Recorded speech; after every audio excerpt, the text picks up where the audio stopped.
Alamin naman natin ang mga kaganapan sa mundo ng international sports scene sa report ni teammate Carl Velasco.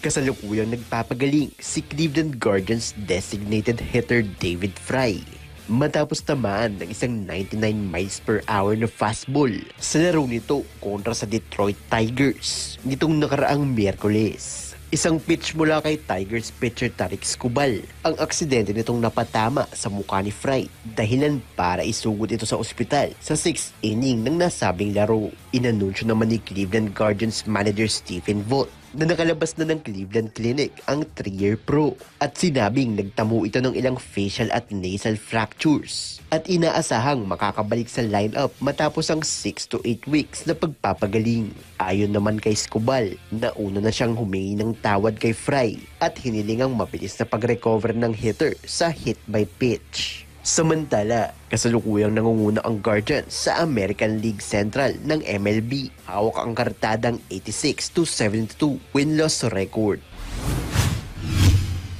Sa balitang American football, naghiwalay na ng landas ang Oklahoma State Cowboys football at ang head coach nitong si Mike Gundy nitong nakaraang Miyerkules. Yan ang kinumpirma ng Oklahoma State matapos itong si Bucky ng 58-year-old coach. Matapos ang 2 dekada nitong serbisyo sa kupunan, ang nasabing desisyon ay kasunod ng 11 sunod-sunod na talo ng Cowboys kontra sa mga karibal nito sa Football Bowl Subdivision ng NCAA Division I.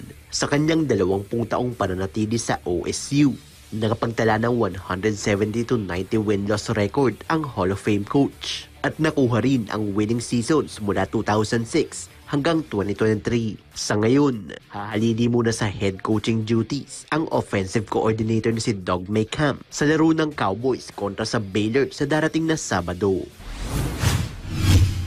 At sa balitang basketball, muling magbabalik para sa Miami Heat si Nigerian basketball star Precious Achiuwa matapos ang halos 4 na taon nitong pananatili sa ibang kupunan.